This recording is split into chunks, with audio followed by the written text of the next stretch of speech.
Isang mapagpalang araw sa lahat ng sa atin ay nakikinig at ngayong araw ay ating ihahatid ang ilan sa mga problemang kinahaharap rin ng ating daigdig.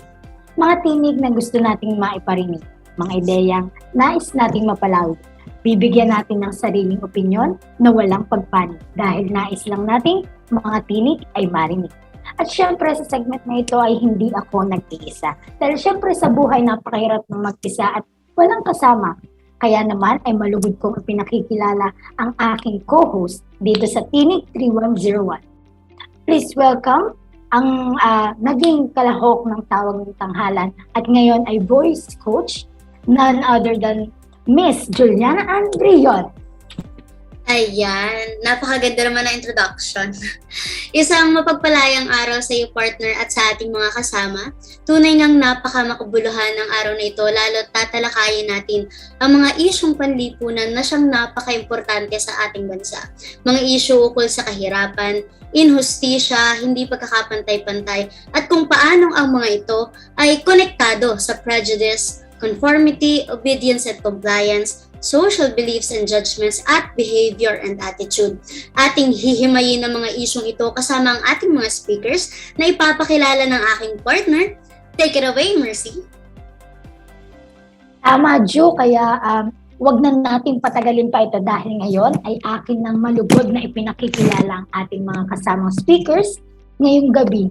Sila ay sina Mayan, Kelly, Junmark, Jen at Nessie. Kasama sila ay tiyak na mag-e-enjoy at maraming matututo sa ating mga tagapakinig at ngayon ay para ibahagi ang issue tungkol sa gender bias at discrimination at sa iba't ibang konteksto ay narito si Mayan at Kelly.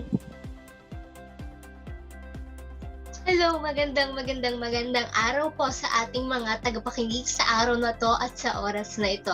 Naririto kami ngayon ng aking kasama na si John Kelly Makalintal upang talakayin kung ano nga ba ang gender bias or ang gender discrimination at kung bakit mahalaga natin itong mapag-usapan. Ano? Ayun nga, magandang topic ang tatalakayin natin ngayon dahil marami sa atin nakakaranas ng ganitong sitwasyon, lalo na yung mga bahagi ng LGBTQ+. Oo, true. So, actually, nararanasan talaga nila husgahan or ma-discriminate nga. Kumbaga, even in public places like workplaces, even sa mga schools. Pero bago yan, ano nga ba ang gender discrimination? Well, ang gender discrimination po ay ang isang sitwasyon kung saan ang isang tao ay hindi gaanong tinatrato ng maayos dahil sa kanilang kasarian. Kadalasang halimbawa po nito ay kapag ang isang babae ay hindi gaanong tinatrato ng ayos gaya ng level na pagtrato sa isang lalaki, di ba, Kelly? Maraming ang ganyang cases, lalo na sa tulad nung sa trabaho. Ako kasi nagtatrabaho sa construction, tapos may katrabaho akong Becky, tas yun.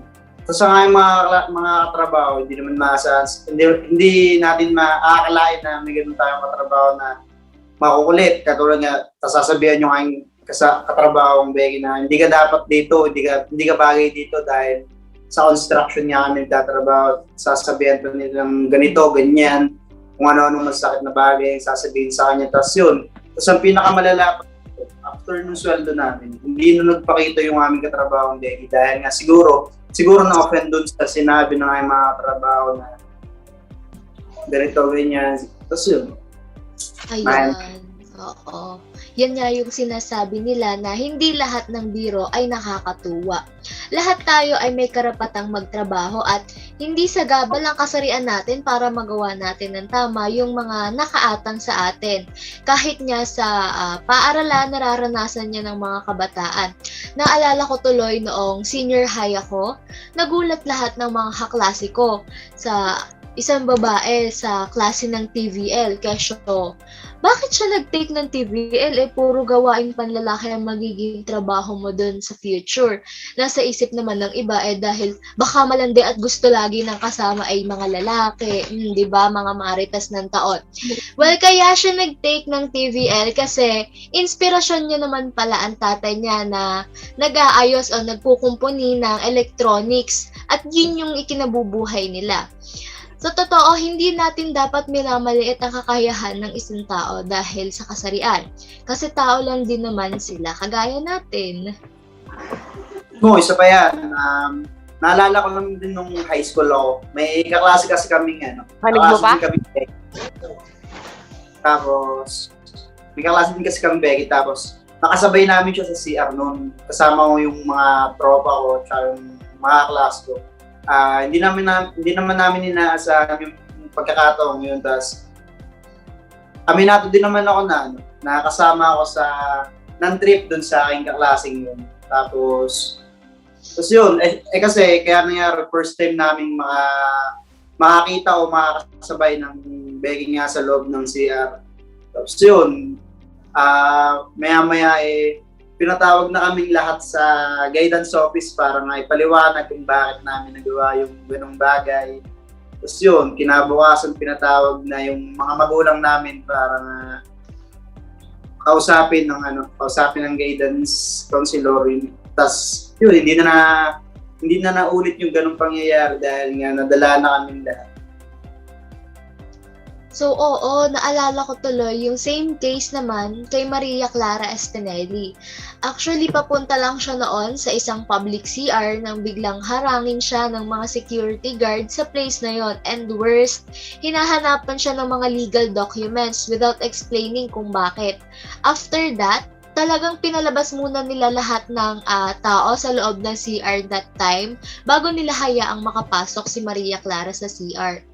So from that account of Maria Clara Espinelli, we have a sample of how discrimination operates. Well, it is a complex apparatus that involves not only the state and its institutions, but even the smallest and singular dimension, although not the less cruel, of everyone who authorizes themselves to be the inspector of others' gender. So, ayun nga, isang paalala lang para sa ating lahat. Sana bago tayo magsalita o magsabi sa ibang tao, sa ating kapwa ng kung ano naman, siguraduhin nating makakabuti yun dahil kung makakasama man, sana huwag na lang nating sabihin dahil hindi natin alam dahil na kung yung sasabihin nating masama madadala pa nila sa future life nila o yun at saka yun pa mismo makakapagpababa sa kumpiyansa nila sa kanilang sarili. Tapos yun nga. Yun lang po. Yun, tama yun. And guys, let's respect every gender po. So that's it. Thank you so much for having us. Thank you. Ayan. Thank you, Mayan and Kelly, sa napaka-lalim and napaka-malaman na discussion on gender bias and discrimination sa ating lipunan. And dito, papasok yung social beliefs and judgments at equality sa opportunity. Nag-e-evolve kasi ang mga tao. Everyone can do what anyone can do. At kita na masyadong ibinibigay yung heavy jobs sa mga lalaki. And I think it's time to break the stereotype because not all men can do what a woman can do. And vice versa.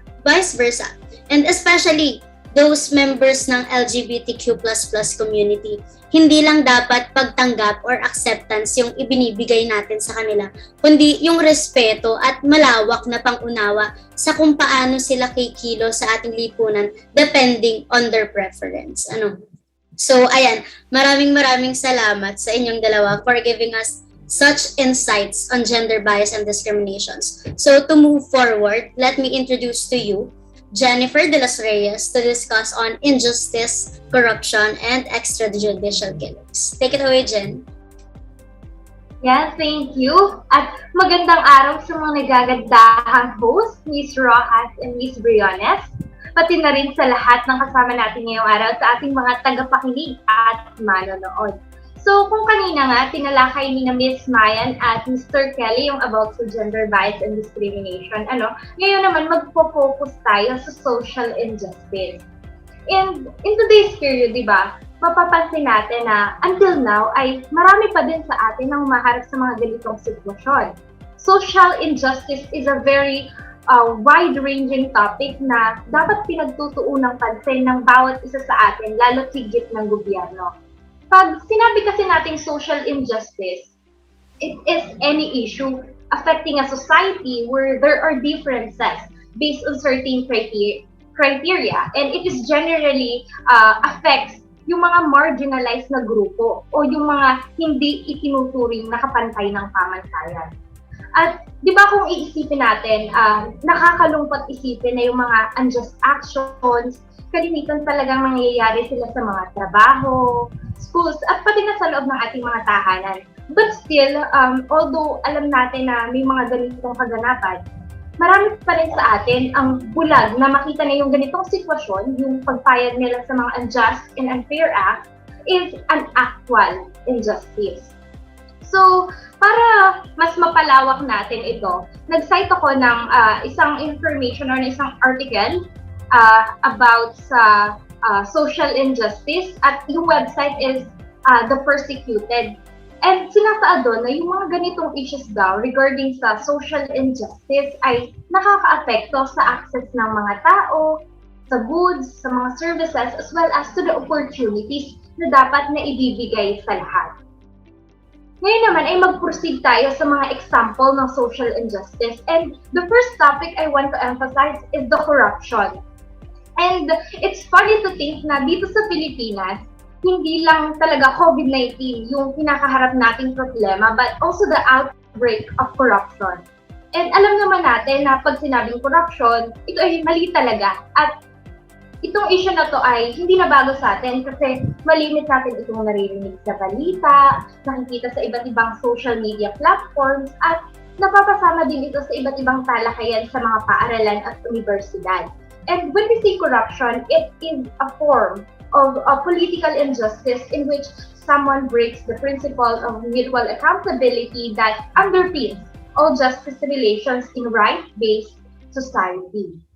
And additionally, alam naman natin na ang politics is a very powerful aspect of society, di ba? Para ma-ensure yung mga resources na mayroon tayo dito sa bansa at para pantay na maipamahagi natin ito sa mga mamamayan. However, dahil nga sa mga masasamang adhikain ng mga corrupt officials, itong mga mamamayan, patuloy sila na nagsasuffer dahil yung mga pangangailangan nila ay hindi na-address or nabibigyang solusyon ng mga opisyales na ini-expect natin na sila yung mag-aangat sa atin sa kahirapan. At di ba bukod pa rito, ngayong panahon ng pandemya, may mga ilang kumakalat pa na issues tungkol sa mga katiwalaan sa panahon ng pagtugon sa COVID-19. At ayon sa artikulo na inilathala ng Al Jazeera noong September 2, 2021, ang mga paratang ng maling paggamit ng mga pondo ng COVID-19 ay lumitaw sa ating bansa. Ito rin ay nag-udyok ng galit sa mga manggagawa, especially sa mga healthcare workers, di ba? Parang kung ano yung paghihirap na ginagawa nila, tapos ganun lang yung gagawin ng mga taong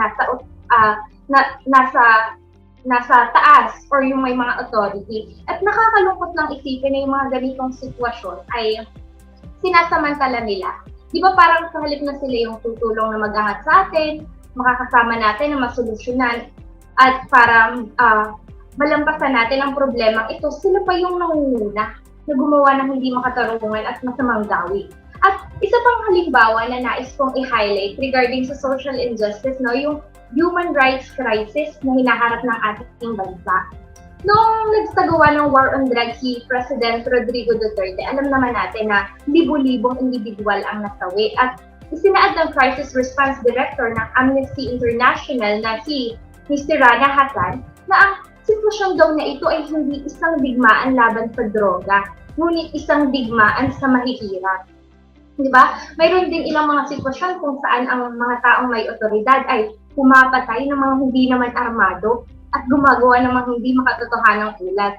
Kaya naman, dahil dito, labis na nabahala ang Amnesty International na itong laganap at sistematiko daw ng mga pagpaslang sa mga di umay nagkasala sa droga na tila binalak at inorganisa ng mga otoridad ay maaaring maging krimen laban sa humanity under international law.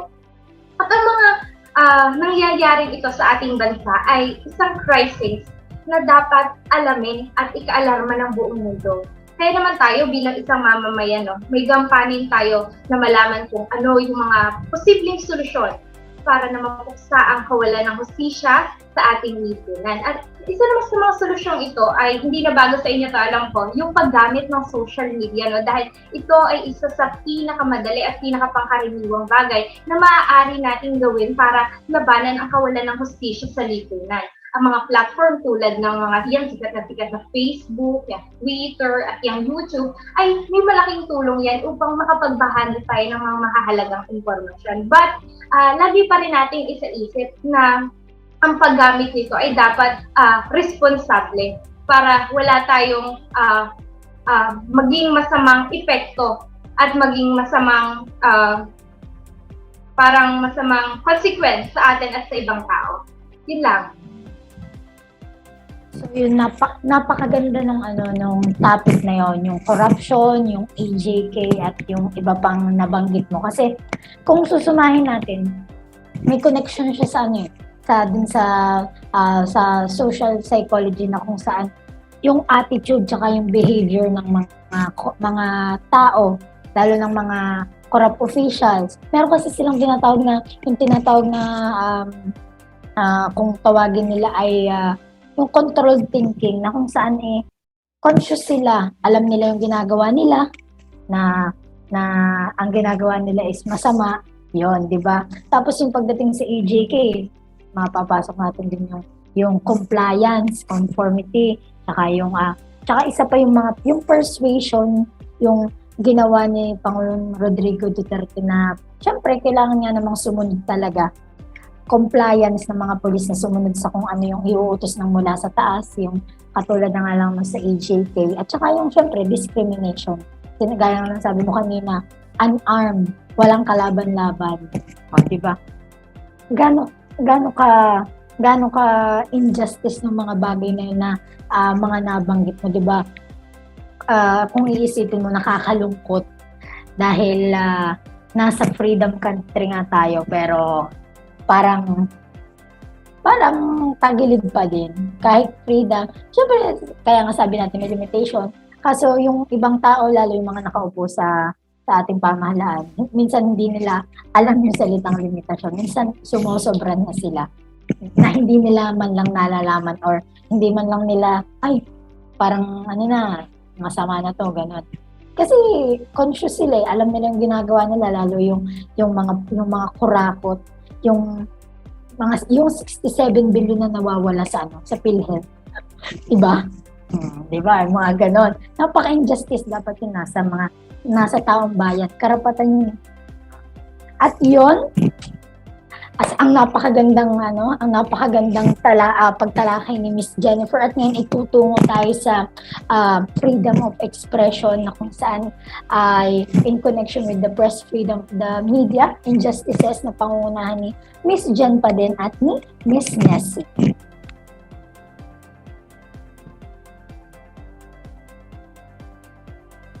Ayun. Magandang araw sa inyo mga mamshi, at magandang araw po sa aking mga napakamagagandang host po ngayong araw. At ngayon po, tatalakayin po namin ang issue regarding sa injustice and inequality and freedom of expression. Alam naman natin na ang karapatan ng kalayaan sa pagpapahayag o freedom of expression ay nakapaloob sa Artikulo 19 ng Universal Declaration of Human Rights, na naglalahad ng malawak na mga termino ng mga karapatang pantao na mayroon ang bawat isa sa atin. Ang deklarasyon ay tumutukoy sa mga partikular na paraan kung saan ginagamit ng mga tagapagtanggol ng karapatang pantao ang kanilang karapatan sa kalayaan sa pagpapahayag. Halimbawa nito ang pagpapalathala ng mga ulat, pagtalakay sa publiko sa sitwasyon ng karapatang pantao, pagpuna sa mga patakaran ng gobyerno at iba pa. Alam naman natin ngayon, lalo nang mas napalawak pa ang mga pag-igting sa mga balita, lalo na ang social media, sabi nga ni Mercy kanina at saka ni Jenna, dito lagi natin nakikita yung mga ano bang nangyayari, mga issue sa ating lipunan na nabibigyan pa natin ng mas sapat na oras para intindihin pa at nabibigyan tayo ng pagkakataon na magbigay tayo ng opinion o magbigay tayo ng saloobin na galing sa ating puso. Ang paggamit ng mga karapatang ito ay sentro ng pamumuhay ng isang bukas at patas na lipunan. Ang karapatang ito ay mahalaga din para sa pagbuo ng ideya at tagumpay ng demokrasya. Tama ba ako, Jen? Oo, tama ka dyan, no? Mahalaga talaga ang pagkakaroon ng kalayaan upang maipahayag natin ang ating mga sarili. However, despite the fact na aware tayo sa kalayaang ito, di ba, may mga pagkakataon pa din na minsan may mga taong nasa government ang nang-aaresto ng mga tao, especially when they know na yung taong ito ay nagsasalita against them. And alam din natin na ang pamahalaan ay may pananagutan na pagilin ang mapuot at mapang-akit na pananalita. Ngunit marami sa atin or marami sa mga opisyalis ang umaabuso sa kanilang kapangyarihan para patahimikin ang mga mapayapang hindi pagsang-ayon sa pamamagitan ng paggawa ng mga batas na nagsasakriminal sa kalayaan ng pagpapahayag. And also, ito ay madalas na ginagawa sa kontraterorismo, pambansang seguridad o relihiyon. At nagbanda kamakailan, di ba, yung mga otoridad sa kalayaan sa pagpapahayag sa pamamagitan ng pagpigil sa mga aktivista, NGO at mga individual na tumutulong sa mga refugee at migrante. At isa pa sa mga issue na nauukol dito, alam nyo to kasi naging matunog to ng mga nakalipas na taon, yung issue ni Maria Ressa about siya yung executive editor ng online news outlet ng Rappler at kilalang kritiko ni Pangulong Duterte. Siya ay inaresto noong February 2019 matapos na maglathala yung Rappler ng mga detalyadong investigasyon ukol sa libo-libong extrajudicial execution na ginawa ng mga pulis at hindi kilalang mga armadong tao.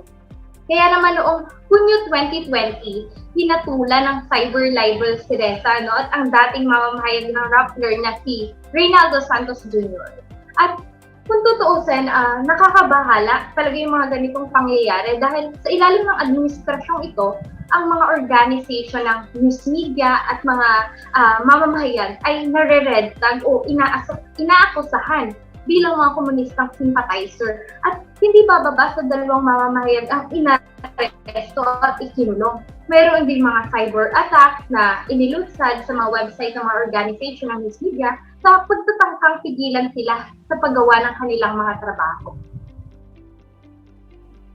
Yun, tunay na nakakabahala talaga at nakakatakot ang mga nangyayarang ito. Kaya naman ang freedom of expression ay tunay na napakahalaga sa bawat isa sa atin. Gaya na rin ng mga nagtatrabaho sa media o kung sa media nga, sinasabi ko na halimbawa, for example, tayo mga development communication, kung papalarin ay makakapasok sa media, tunay na nakakabahala nga ang ganitong pangyayari. Paano na lang kung magbigay tayo ng opinion na hindi angkop sa kanila at kaya ma-red tag tayo kagaya ng sinabi ni Jen. Tunay na nakakatakot talaga na dapat lahat tayo ay may malaya na pagbibigay ng opinion at malaya na pumuna sa gobyerno sa ating mga pampublikong institusyon nang walang takot sa pag-uusig. Ito ay isang mahalagang katangian ng isang demokratikong lipunan. Ngunit hindi nito pinipigilan ang Estado sa pagpataw ng mga paghihigpit sa media upang maprotektuhan ang iba pang karapatang pantao. Bawat isa sa atin ay may karapatan magsalita at hindi dapat tayo matakot sa anong dapat nating sabihin. Tama ba yun, Mercy? Sa tingin mo? Oo, tama yun. Di ba? Nandun nga tayo sa nung ating mga napapag-aralan na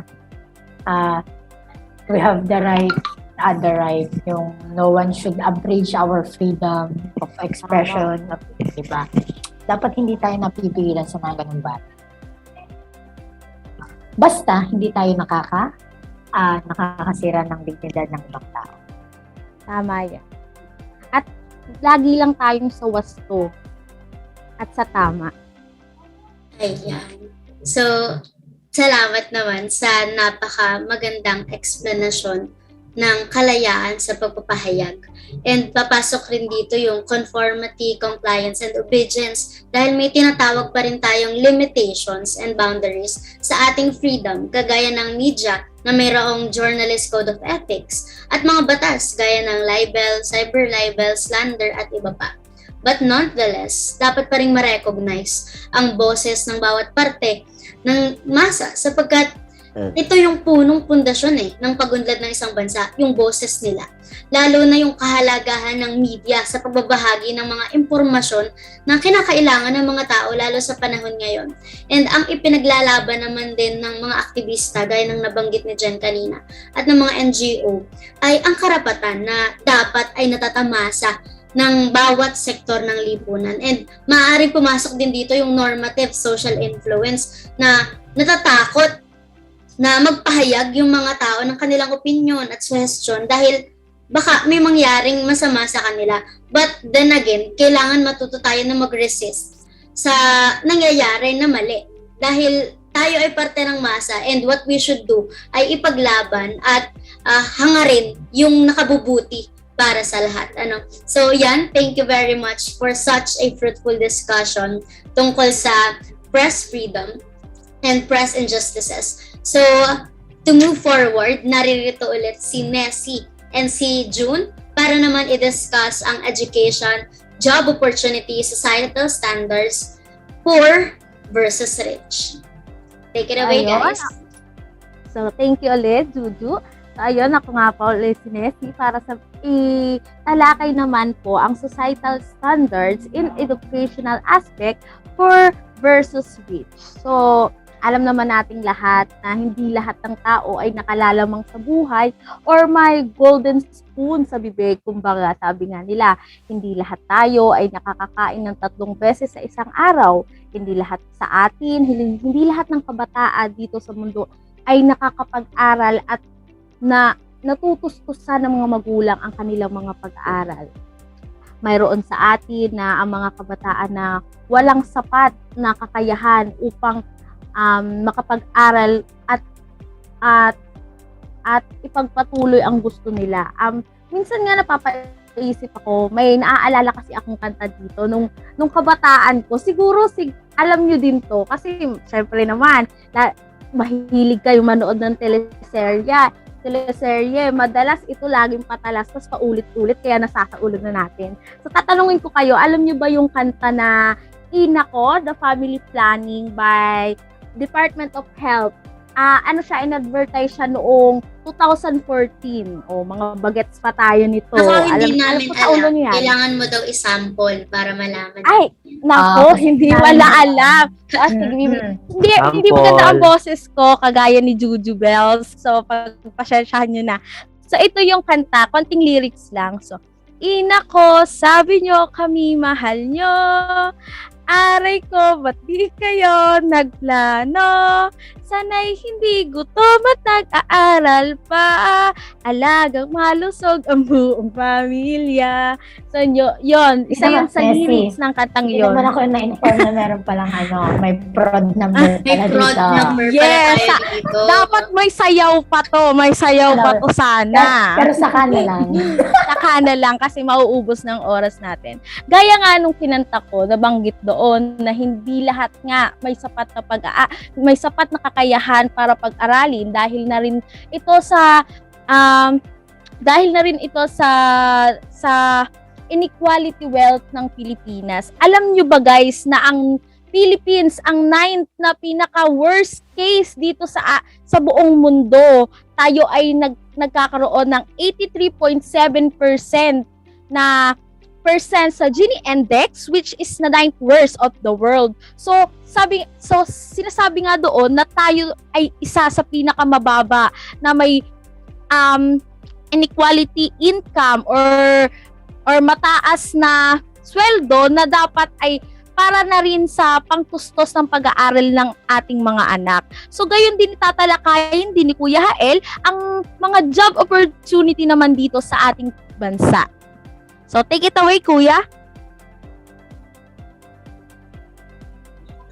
So yun, magandang araw din aking mga kapamag-aaral. Ako naman si Junmark Hael, ang inyong mga kasama sa tatalakaying job opportunities, rich versus poor. Ito yung pumapatungkol sa kung paano nakaka-apekto ang kahirapan sa mga taong may kaya sa buhay at mga hikaw sa buhay. Para sa ating panimula, ano nga ba ang mga oportunidad sa mga taong nasa taas at mga taong nasa baba? Sa madaling salita, taong may pinag-aralan at taong kinapos sa kaalaman dahil sa dala ng kahirapan. Simulan natin sa mga taong may kaya sa buhay. Dito ay matutukoy at malalaman natin kung saan nga ba sila nababagay ng mga oportunidad, lalo na sa mga infrastruktura sa ating bansa. Ito ay ang mga inhenyero, doktor, arkitektura, guro, at marami pang iba. Sila yung mga taong nagpupursige sa buhay, makamit lang ang kanilang pangarap sa kanilang sarili, kundi para na rin sa mga kanilang magulang na iginapang at halos kahit kalabaw kumbaga sa buhay. Dahil na rin sa kanila, hindi natin makakamit at matatamasa ang mga ating mga narating ngayon kung wala sila. Sobrang halaga ng bawat isa.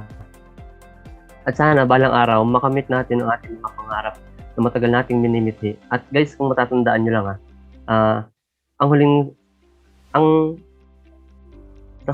ang ating pambansang bayanan na si Dr. Celesal, siya kumbaga para sa akin tumatak sa isipan ko yung kanyang binitawang salita, ang kabataan ang pag-asa ng bayan.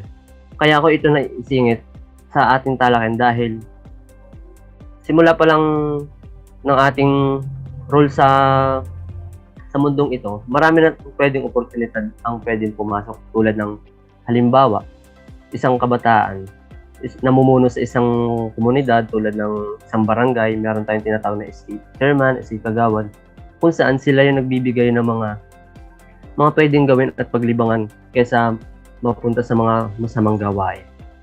Bakit nga ba may mga ganitong tao ang kailangan maghirap? Dahil sa ating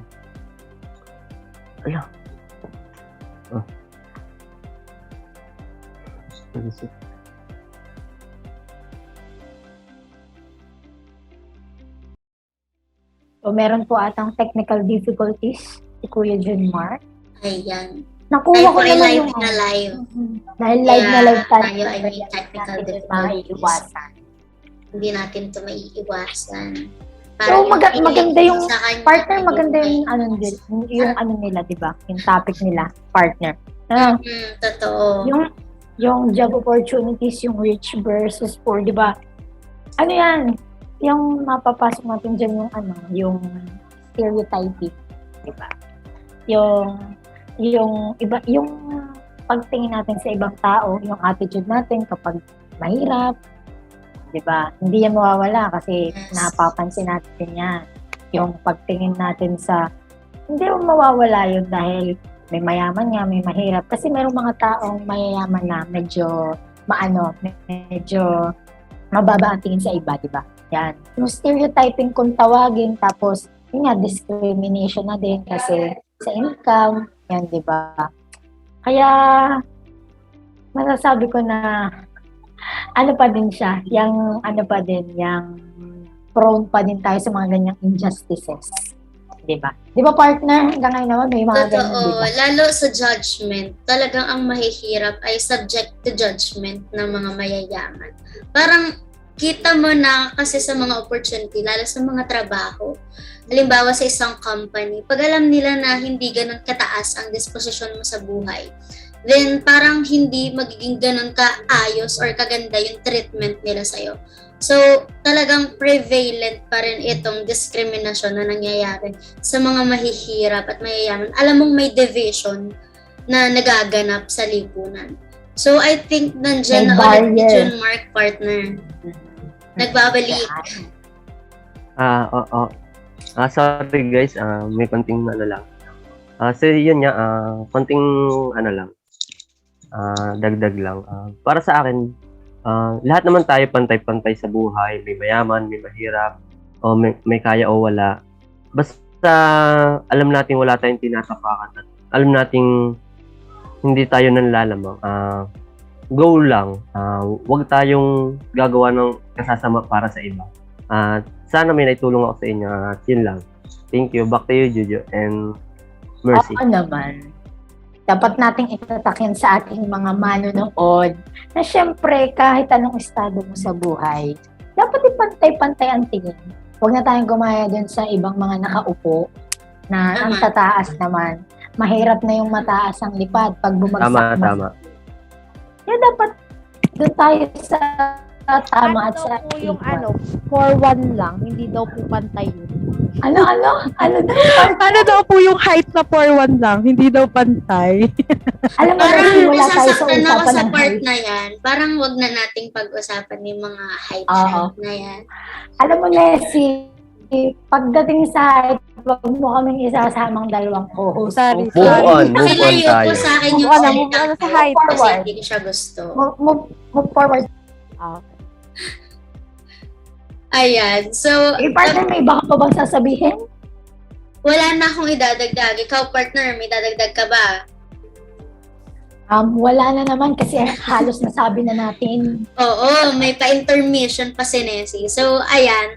Ngayon ay natalakay na yung 4 na napaka-vital na issue sa ating lipunan at naunawaan natin kung paano ito nakaka-apekto sa bawat individual na parte ng ating lipunan. Kung kaya, upang mas ma-absorb natin ang mga ideya na ibinahagi ng ating mga speakers, naririto ang question and answer portion para masagot ng sino man sa ating mga speakers ang katanungang hatid ng mga estudyante. So, sa kaalaman ng lahat, kami po ay nagpasagot sa ating mga students ng isang forms. At dito, ilalahad nila yung mga questions nila regarding sa topics natin. So, we have 2 questions. Sasabihin ko yung una, then yung pangalawa ay si Mercy. And pipili tayo sa speakers ng sasagot kung walang mag-volunteer. So, ayan. First Pero question. partner, sabihin lang natin din sa mga manonood natin na na hindi lahat ay ating ma-ookupa yung yung mga tanong. Oo. Basta mahalaga ay nag-participate sila. Ibig sabihin may support sila sa ating Amin sa pong ating program. nasala Tama, na tama. yung mga Tama yun. questions. Sinala na po namin yung mga questions na tingin namin ay talagang yun yung pinaka-tinutumpok ng topic natin. So, we have 2 questions na ilalahad namin sa inyo. So, first question, is an inequality and injustice still prevalent in today's world? At sa tingin mo, paano mabibigyang solusyon yung problemang yun? So, sino kaya ang mabobola sa ating speakers? Gagamit ko ba tayo ng ruleta? Baka naman may gusto nang magtaas na dyan, mag-raise. Can I hear from Oo. Mayan? Baka naman, Mayan. The hot seat is Fresh na yours. fresh sa bolahan. Go, Mayan. For me, inequality and injustice are still prevalent in today's world. To be honest, makikita mo siya kahit saan, maririnig mo siya kahit saan, sa balita, sa radyo, talagang talamak pa rin talaga ang inequality at injustice na yan. Yung mga pagkamatay at hindi pagkakapantay-pantay na talagang hindi na nabigyan ng hustisya, bumaon na ng bumaon, nadagdagan na ng nadagdagan, hindi pa rin nabibigyan ng hustisya. And yes, for me, kaya pa talaga siyang masolusyonan, lalo na kung yung mga bata na sa panahon ngayon ay ating matuturuan agad at mapapaliwanag natin kung bakit may ganitong kasarian, kung bakit may mga korupsyon. May paliwanag pa rin natin sa kanila, maiipaintindi pa rin natin sa kanila kung ano yung tama at mali. Kasi naniniwala pa rin ako na lahat ng bagay, lahat ng leksyon ay nagsisimula talaga sa ating tahanan. Yun lang po. Ayan, thank you very much. Napakaganda naman ng sagot. So, pwede na ba tayo mag-proceed sa next question? Oo naman, partner, syempre handang-handa na yung second question natin. At ang aking question, mga guys, okay, ito na. What role does social psychology play in reducing inequality? Sino kayo nag-isip ng tanong na ito at talagang swak na swak? At wag na natin patagalin, sino kayong sasagot? Okay, let's go, Jennifer. Wow. Okay, Okay. Hola! Ito, Jennifer. Bingo. bola. Siguro para sa akin, regarding dun sa tanong mo, actually, ang social psychology talaga may malaking gampanin yan. Ano? Para mas mapalawak ng bawat isa sa atin yung mga kaalaman natin regarding sa mga ganitong usapin at issues. And sa pamamagitan din ito, actually matutukoy din natin yung mga dahilan kung paano ba ito nagsimula, kung ano ba yung epekto sa atin, at ano ba yung mga mabisang solusyon at tugon para mapuksan natin ang ganitong problema na talaga namang talamak sa ating bansa. Yun lang. Wow naman, precise na precise at parang handang-handa ka naman. Hindi naman halatang ikaw ay kinakabahan.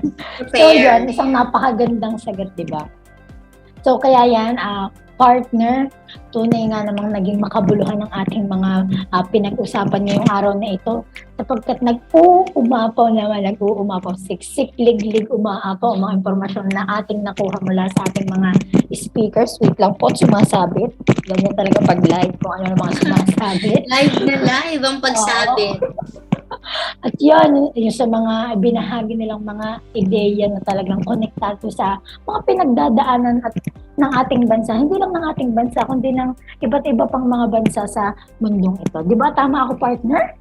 Tamang-tama ka riyan, partner. Talagang siksik, liglig ang mga ideya na i-share sa atin at nagpakita ng kahalagahan ng mga isyong ito at kung paano ito mawawaksi. At bilang mga kabataan, marapat na sa atin magsimula yung pagbabagong hinahangad natin. Tayo ay maging kritikal, maging radikal, at sa bawat sitwasyon, sa bawat konteksto, palaging isipin yung kabutihang panlahat at kabutihan na maidudulot sa masa. Tama, partner? Oo, tama yan. Dahil bilang isang BS Development Communication, we should be the catalyst of change, di ba?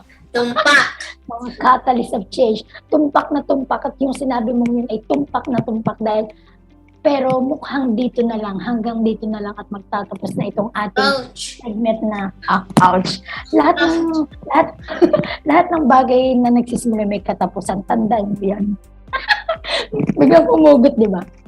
Siyempre, hanggang dito na lang ang ating segment na Bukang Bibig, the podcast, Fighting Injustice and Inequality.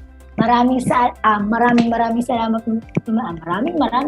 po sa ating mga tagapakinig, sa ating speakers. Thank you guys at sa mga katalista dyan. Be the catalyst of change at simulan natin ang pagbabago. Makibaka, makialam. Bukang Bibig, I am Mercy Joyce S. Rojas. And I am Juliana Andriones. And we are your your host for today. Bukang Bibig, the podcast. Yes, Ayan. Maraming salamat, everyone. Thank you guys. Bye! Thank you, guys. Sana marami po kayong natutunan. Bye-bye. Bye-bye! Shoutout sa lahat ng nanonood at sa mga Bye-bye guys.